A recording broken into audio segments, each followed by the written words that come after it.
dianggap ini adalah PSN, sehingga rakyat mau tidak mau harus melepaskan tanahnya kepada pengusaha. Itu adalah penipuan yang luar biasa, sehingga jual beli di antara mereka itu batal secara hukum. Masyarakat harus bangkit, rakyat harus bangkit. Titik awal kita memulai gerakan perlawanan rakyat kepada rezim pro-oligarki hitam yang telah melakukan kejahatan-kejahatan yang masuk kategori sebagai state corporate crimes. Kezoliman yang sudah menjadi penderitaan rakyat, sudah banyak yang sengsara dan yang dimiskinkan.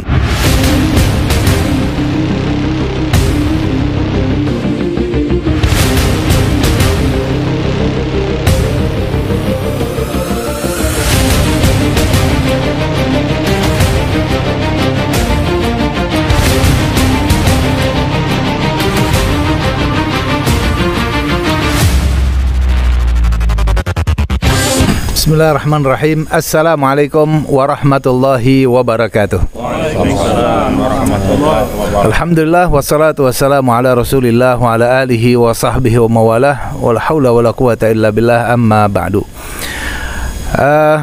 Saya sudah cukup lama menyaksikan, mendengar informasi dan juga menghimpun informasi-informasi dan juga mendapatkan berbagai macam penindasan dan juga perampasan tanah warga. Luar biasa, itu semuanya kita lihat ada yang masuk pada ranah penipuan, sehingga jual beli yang atas dasar penipuan dianggap ini adalah PSN, sehingga rakyat mau tidak mau harus melepaskan tanahnya kepada pengusaha, padahal itu bukan bagian daripada proyek strategis nasional. Itu adalah penipuan yang luar biasa, sehingga jual beli di antara mereka itu batal secara hukum, dan itu tidak boleh dibiarkan. Itu penipuan. Proyek ini adalah proyek penipuan yang menindas rakyat. Dan ini sudah merupakan seperti penjajahan gaya baru. Ini tidak bisa untuk kita membiarkan.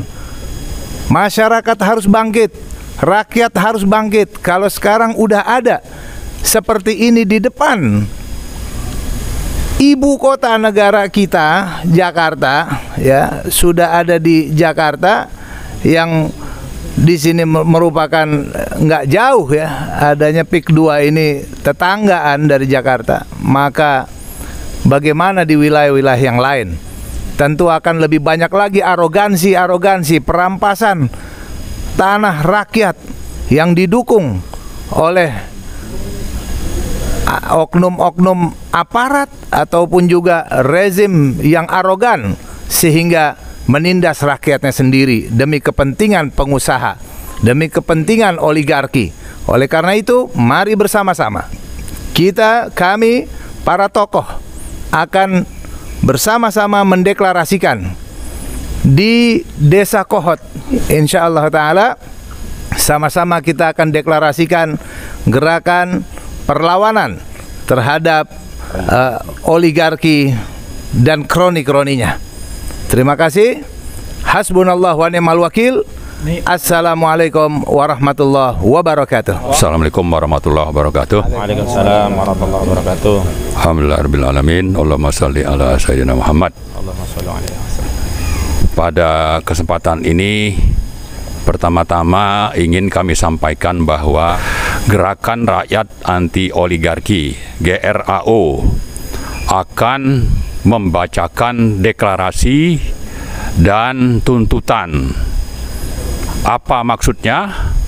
Yaitu deklarasi dimulainya gerakan perlawanan rakyat untuk melawan dan menuntut supaya peran oligarki yang telah melakukan state corporate crimes selama ini di Indonesia itu bisa dihilangkan.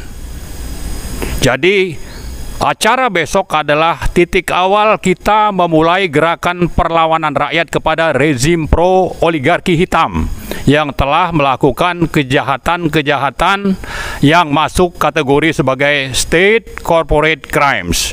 Itu satu hal untuk diingat. Jadi ada deklarasi dan ada tuntutan. Kemudian yang kedua, kenapa kita bilang kejahatan ini adalah kejahatan kriminal, state corporate crimes? Karena kejahatan ini adalah kejahatan sistemik yang dilakukan oleh penyelenggara negara, bekerja sama dengan pengusaha konglomerat hitam, oligarki hitam, yang sudah tidak mungkin kita harapkan kejahatan ini bisa dituntaskan, baik itu melalui legislatif DPR maupun melalui penegak hukum. Kenapa? Karena oligarki ini ya menguasai semuanya, sehingga kalau kita diam, kita pun bisa menjadi korban. Saat ini menjadi korban dari kejahatan ini adalah rakyat yang ada di PIK 2 misalnya, di Rempang, nanti akan menyusul di Surabaya, atau di IKN, dan seterusnya dan seterusnya. Dan sebetulnya kita punya daftar lebih dari 10 daerah, termasuk di Sumut, di Sumatera Selatan misalnya, sudah mengalami kejahatan ini. Dan kejahatan ini adalah kejahatan tingkat tinggi, sehingga pelaku utamanya itu salah satunya adalah Joko Widodo, masuk kategori sebagai pemimpin terkorup.